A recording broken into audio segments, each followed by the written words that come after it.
quiero presentar un saludo muy especial y un sentimiento de agradecimiento a Ascofame y a su director, el doctor Gustavo Quintero, por haberme invitado a participar en este encuentro.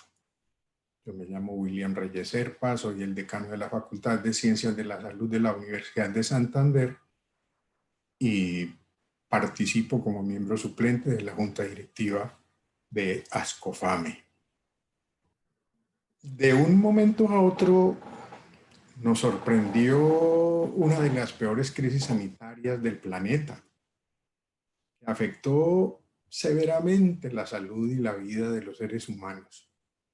Estaba producida por una enfermedad desconocida, supremamente contagiosa, causada por un virus de gran letalidad, de difícil diagnóstico rápido y masivo, la inexistencia de tratamientos farmacológicos, la ausencia de vacunas, la insuficiencia probable del personal de salud que la podía atender, la insuficiencia de los servicios hospitalarios especializados para los enfermos graves y un confinamiento obligatorio con alteraciones serias en la psiquis individual y colectiva y grandes dificultades y afectaciones de la economía.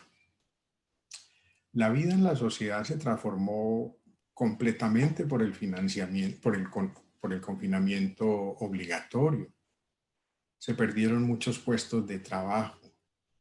Acá en Santander, donde la informalidad es del 51%, gran parte de la población quedó sin sustento económico. La modalidad de trabajo en casa ayudó a muchos en lo económico, pero especialmente las madres de niños que no fueron a los colegios triplicaron sus deberes. No se podía visitar a los familiares hospitalizados y ni siquiera se podía asistir a sus exequias. Frente a este inesperado caos, ¿qué podíamos hacer? ¿Cuáles eran nuestras responsabilidades en el manejo de la situación?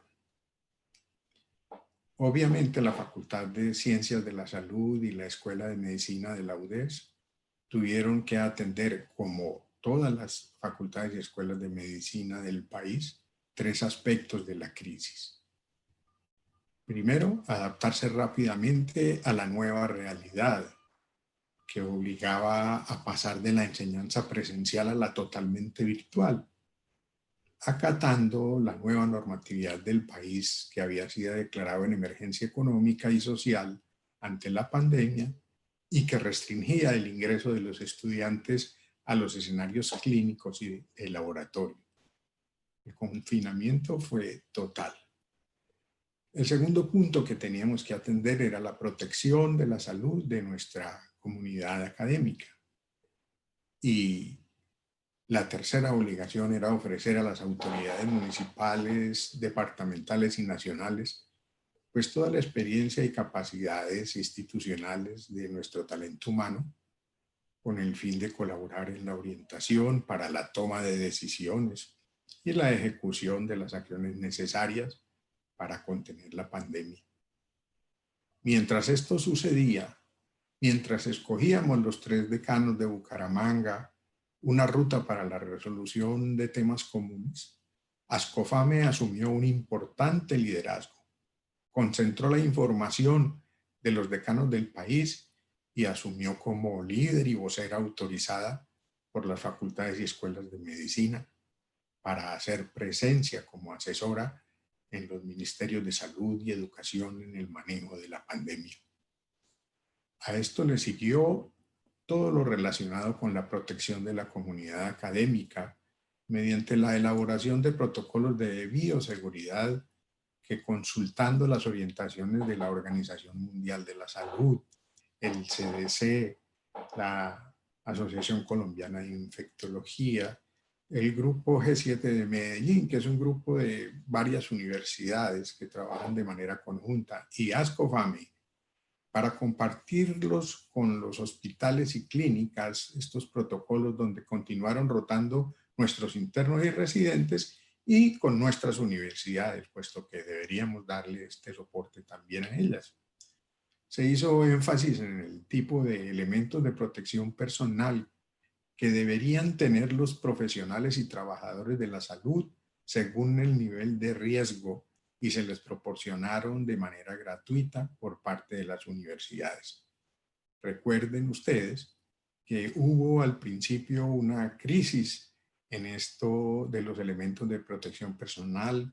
Muchos de nuestros estudiantes, profesores, no entendían realmente cuál era el nivel de riesgo que ellos tenían, y resultaron muchos exigiendo cosas de protección que realmente no se necesitaban. Ascofame, repito, contribuyó enormemente en la orientación de estas tareas.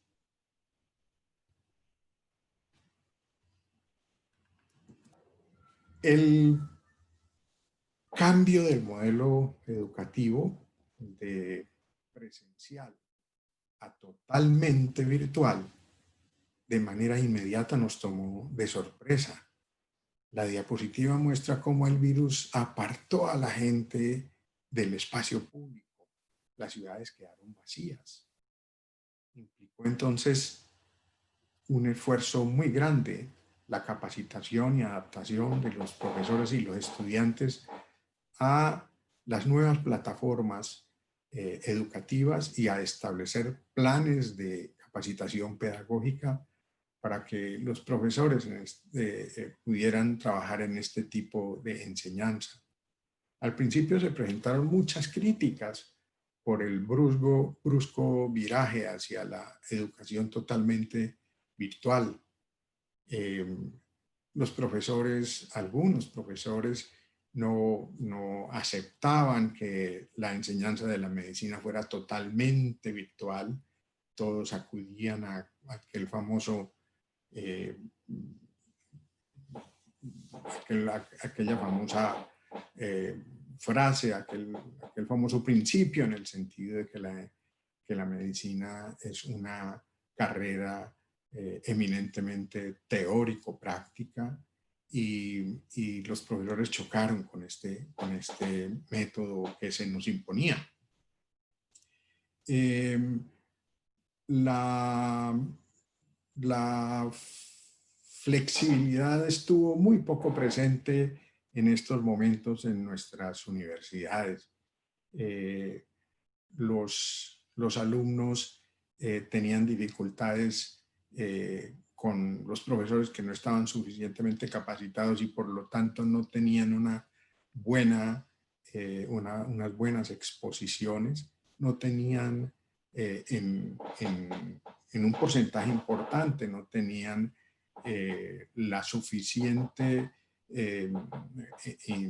inteligencia y habilidad para poder atrapar a sus estudiantes en los encuentros virtuales, y se nos vino esto convirtiendo en un tema difícil para los estudiantes, porque los atiborraban de una gran cantidad de tareas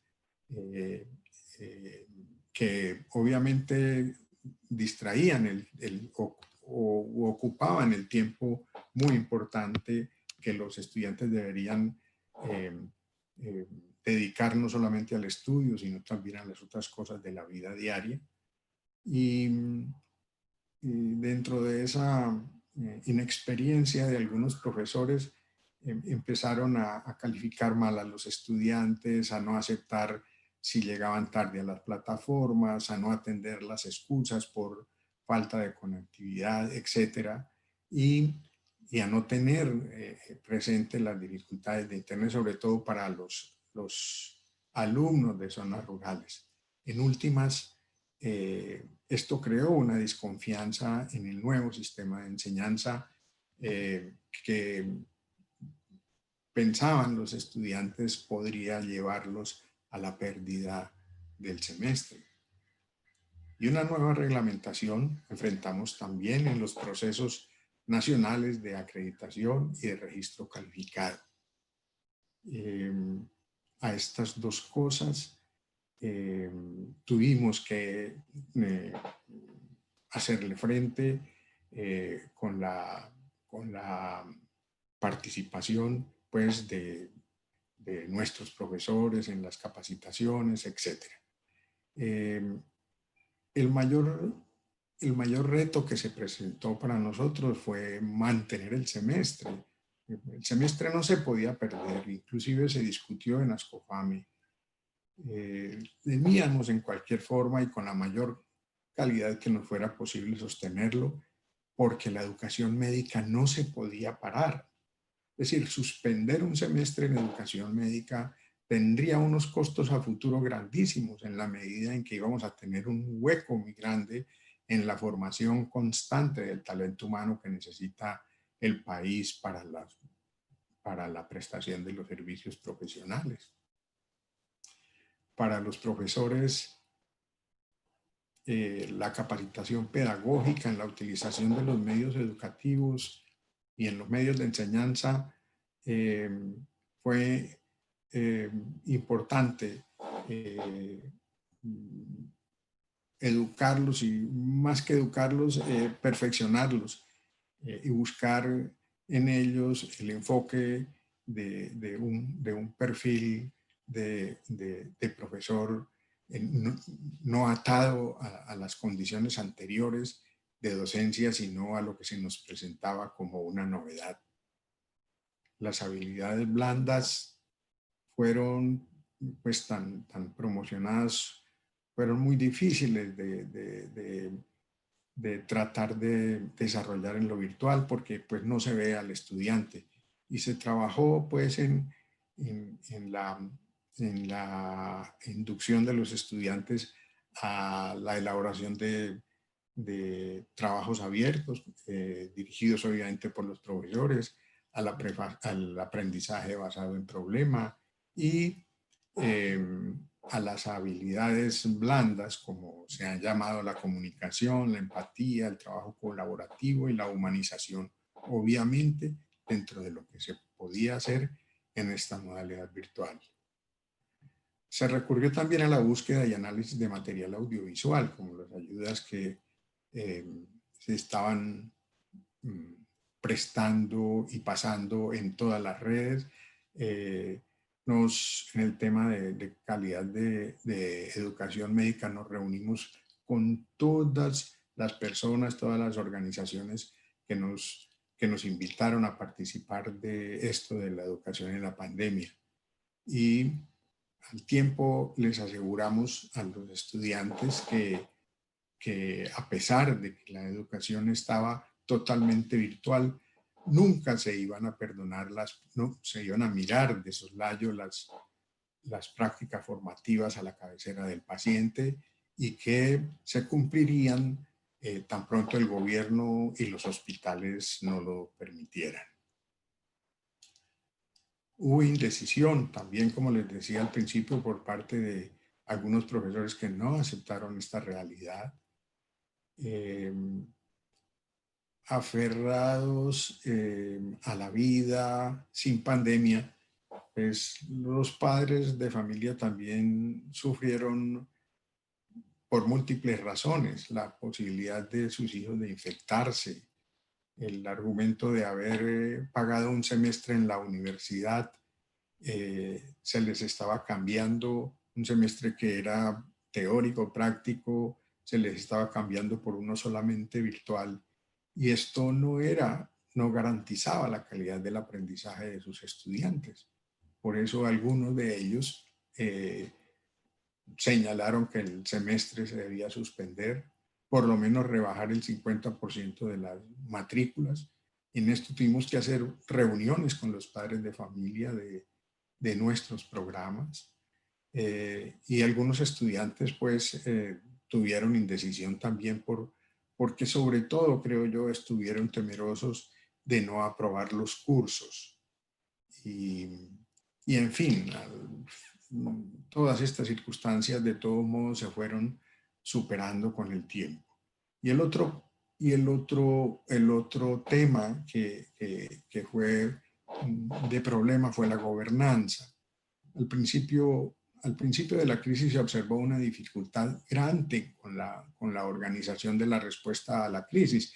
Hago énfasis en que nosotros como facultades y escuelas de medicina hacemos parte de dos ministerios y de dos sistemas y de dos tareas. Una, la formación de nuestro talento humano, pero la segunda, que es tan importante como la primera, es servir de asesores en el país en los temas que tienen que ver con la salud pública. En esto Ascofame ha desarrollado un papel importantísimo. Pero no existía entonces en estos momentos una organización que diera una respuesta integral a la crisis. Las ARLs, ustedes se dieron cuenta cómo desconocieron que la crisis era una enfermedad que se producía en los trabajadores de la salud por estar atendiendo pacientes con COVID. Las EPS todavía hoy siguen eludiendo responsabilidades, poniendo trabas a la atención de los pacientes. La distribución de los pacientes en clínicas y hospitales fue muy difícil, sobre todo los que requerían atención especializada por la falta de una conducción racional y unificada de esta crisis. Las diferencias entre los entes territoriales en general, en la información de los datos epidemiológicos y todas estas cosas demostraron que la salud como derecho fundamental debe ser garantizada y conducida por el Estado.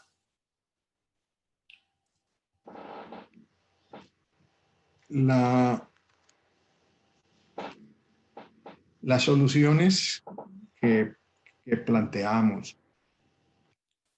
Repito, esto que yo estoy señalando aquí no es solamente lo que se hizo aquí en el oriente, en la región oriente de Ascofame, sino lo de nosotros y lo que pudimos compartir y aprender en Ascofame. Se ajustó porque se requería ajustar el currículum a lo que reclamaba el momento actual. Las llamadas competencias hoy emergentes, pero pensadas, pero posiblemente soslayadas, propuestas desde hace mucho, inclusive sostenidas por Ascofame desde hace varios años, como la salud pública, la epidemiología descriptiva, la atención primaria en salud y la medicina familiar, se debían incluir de una manera transversal en el currículum con el fin de fortalecer la atención en el nivel primario de atención. Y se deberían llamar, dicen algunos autores, realmente competencias duras, complementadas, eso sí, con elementos de las ciencias sociales y las humanidades, necesarias para el trabajo comunitario.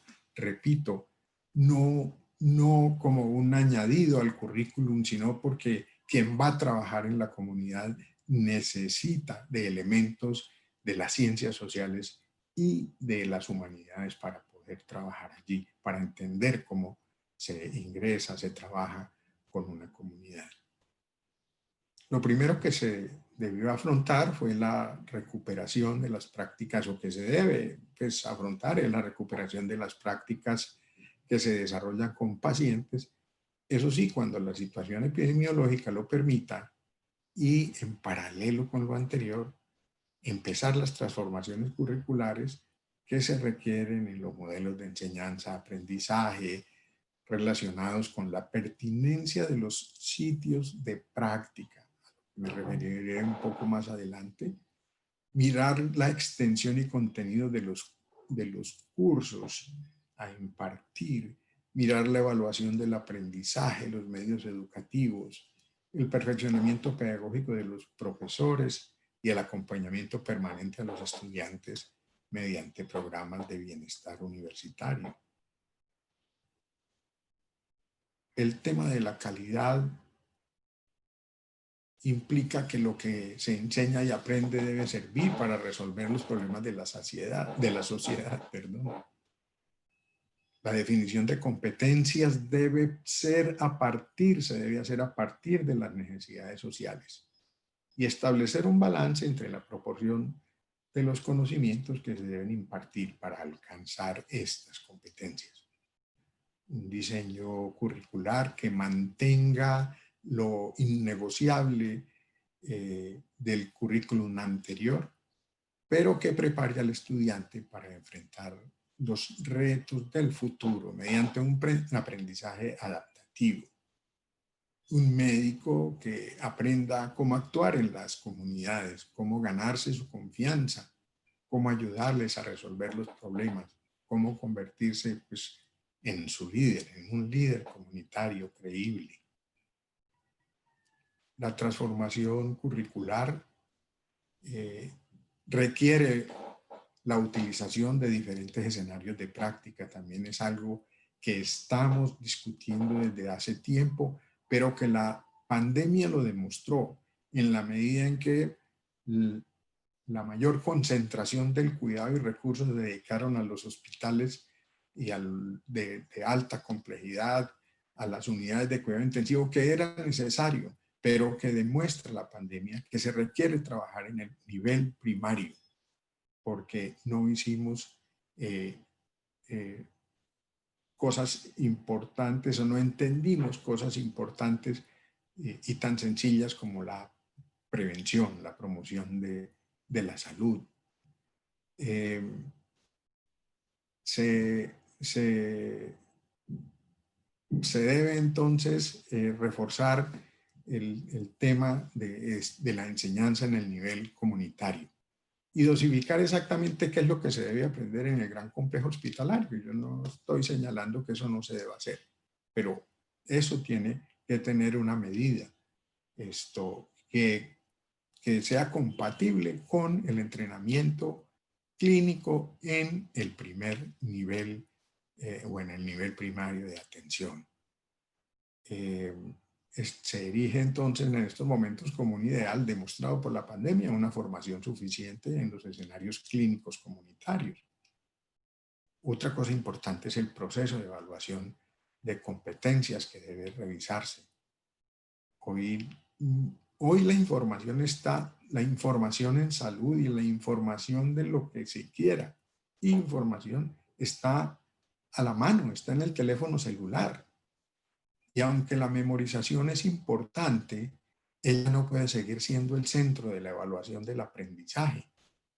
Ya existe en estos momentos un software disponible en la web que permite responder en segundos exámenes memorísticos y continuar así, continuar haciendo este tipo de exámenes en donde un estudiante sin ningún esfuerzo, solo con saber manejar su teléfono celular puede obtener esas respuestas, nos puede conducir a certificar aprendizajes que el alumno realmente no ha alcanzado. Se ha reconocido, eso sí, que atiborramos a los estudiantes de conocimientos inútiles que deben memorizar para ganar esos exámenes, restándole tiempo pues, al desarrollo de otras actividades cognitivas, como debe ser el procesamiento de la información, el análisis de datos, la resolución de situaciones problemáticas. En medio de tanta información, yo me atrevo a decir que es más seguro, más confiable un médico que consulta una buena base de datos, que consulta allí las indicaciones, las contraindicaciones, las interacciones, las reacciones adversas de los medicamentos que requiere su paciente. Más confiable es que el que acude solo a su memoria. Piensen nomás en un paciente hipertenso y diabético frente a la cantidad de medicamentos que él tiene que tomar y el médico escoger de ellos y mirar todas estas interacciones. Eso ya no es posible dejárselo a la memoria. Es mejor tener el dato en la mano. La otra cosa en la que tenemos que hacer énfasis es en que nosotros tenemos a la mano una herramienta poderosísima. con la vertiginosa tasa del cambio de la verdad científica, que está en cientos de miles de publicaciones en el mundo y en la web, para la escuela es imposible enseñar al pregrado todo lo que en un momento dado se produce. Es más, algunas cosas que se enseñan ya cuando llegan al aula pueden estar completamente revisadas. Lo que se requiere entonces aquí es un método de aprendizaje. Enseñarles un método de aprendizaje para que ellos lo utilicen en cada caso particular. Como ocurre con el método científico. Una persona aprende el método científico y lo aplica en la medida en que lo esté necesitando. Y esto, aunque suene al lugar común, ese método y esto que se requiere es recurrir al tema de aprender a aprender. Para nosotros ese aprender a aprender es la utilización del método clínico que ha sido desarrollado desde hace muchos años. Es el método científico aplicado a la clínica. El médico interroga al paciente, le hace un examen físico completo, lo ausculta, lo palpa, lo percute, elabora un diagnóstico de trabajo, que sería una pregunta de investigación que luego tratará de comprobar para establecer ese tratamiento. Eso es ciencia pura aplicada. Y eso se nos ha olvidado nosotros, los profesores de medicina, cuando hacemos exámenes presenciales, prácticos, hacemos la historia clínica, se la dejamos para que ellos la hagan sola. Ellos generalmente van y copian de la historia clínica que han hecho otros. Y nosotros les preguntamos algunas cosas, pero no les evaluamos si ellos saben palpar un abdomen, si ellos saben auscultar. Terminamos haciéndoles un examen teórico, haciéndoles preguntas teóricas en un momento práctico. El método científico, el método clínico debemos revivirlo.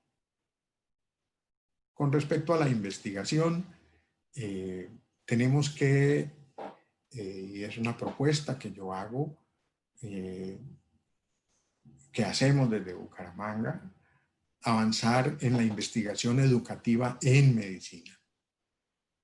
Yo sé que Ascofame ha hecho esfuerzos importantes en esto y su papel durante más de 60 años propugnando por la calidad de la educación médica ha venido haciendo muchos aportes, pero necesitamos avanzar más en esto. Ustedes ven cómo cambian la vida, cómo estamos pasando de una concepción curricular a otra a nivel mundial. Y esto necesita que se focalice en nuestras comunidades, en nuestros estudiantes. Nuestros estudiantes no son los mismos que los estudiantes europeos o los estudiantes norteamericanos. Por eso debemos producir resultados propios que podamos comparar con el resto del mundo. Buscar fondos para financiar ese tipo de proyectos, revisar nuestras capacidades institucionales y crear, esta es la propuesta, crear, doctor Quintero, señores decanos de la Junta Directiva de Ascofame y señores asistentes a este encuentro, un instituto de investigación de carácter nacional regentado por Ascofame, que además fortalecería y honraría su misión. Un instituto de investigación en educación en medicina o en ciencias de la salud. Y por último, el profesionalismo médico. Tenemos que hacer énfasis en esto porque aunque lo comentamos, lo decimos, lo promulgamos, en la práctica uno ve que eso no lo han introyectado nuestros estudiantes, nuestros profesionales. Es más, en estos momentos de pandemia vivimos situaciones difíciles en las que internos, pero sobre todo residentes que ya son médicos, alcanzaron a interponer sus intereses personales frente a la prestación del servicio. Esto se hace en la práctica con ellos. No perdamos ese punto de vista. Y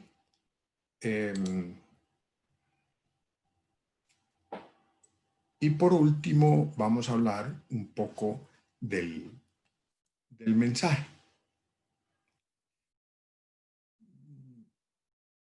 Ante esta inesperada emergencia biológica,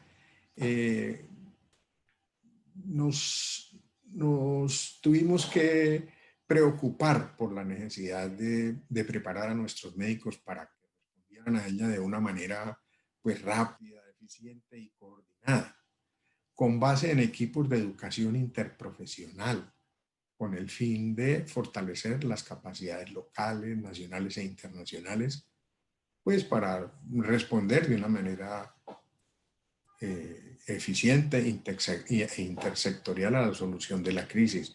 Los equipos de educación interprofesional son muy valiosos porque implica que un grupo humano compuesto por personas que van desde, dijéramos, el más humilde de los trabajadores de un centro hospitalario hasta el más encumbrado de ellos, participan cada uno desde su experiencia de la atención integral que se debe hacer a los pacientes. Esto crea espíritu de cuerpo, es un modo de aprendizaje y de ejercicio muy importante.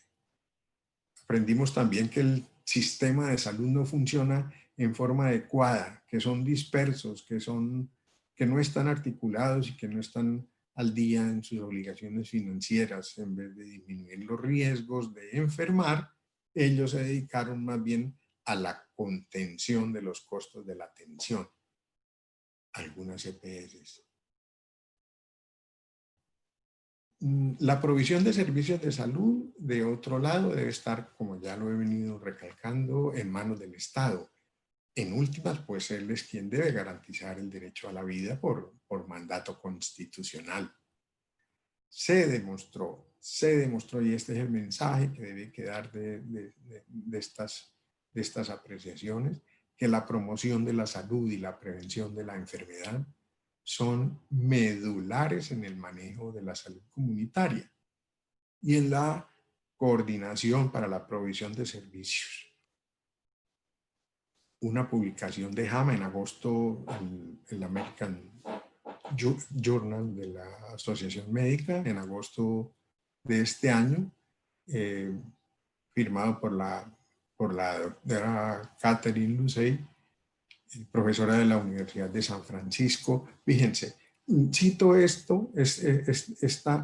publicación porque lo que ella dice se dijo desde 1978 y esa sociedad, dijéramos, adelantadísima desde el punto de vista económico y científico y tecnológico, ella señala que reconoce que el sistema de salud centrado en la enfermedad y en el hospital es incompleto, puesto que no atiende, deja de un lado las personas sanas, perdiendo entonces la oportunidad de introducir en las comunidades directrices que propicien pues el disfrute de la vida sana. Y de paso, pues esto disminuye los costos de atención que se imponen al sistema de salud por no haber contenido estos riesgos que nos llevarían a estar enfermos. Los profesores juegan un papel importantísimo promoviendo la necesidad de que los estudiantes de pregrado entiendan que ellos van a desarrollarse profesionalmente, a desarrollar su profesión, por lo menos durante los años previos a la hospitalización, en el escenario comunitario. Y allí los necesita el país. Allí serán respetados y admirados como, permítanme el término, especialistas en medicina general. tal vez la más difícil de las especialidades. Esto se debe recuperar para nuestros recién egresados. La educación médica es un continuum que va del pregrado hasta la educación continua, permanente de la vida. Recordar que los conocimientos inútiles, la memorización inútil, la evaluación de la memoria para certificar proficiencia está fuera de todo lugar.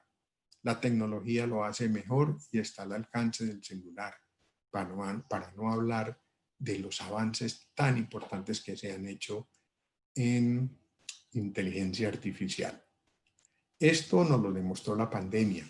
Cómo actuar frente a lo desconocido, que es lo que ustedes ven en la diapositiva, y cómo hacerlo en debida forma, apegados al método científico, en medio de toda esta cantidad de futurólogos, de brujos y charlatanes, cuyas palabras a veces son un bálsamo para las mentes de las personas desesperadas, para las personas sin esperanza.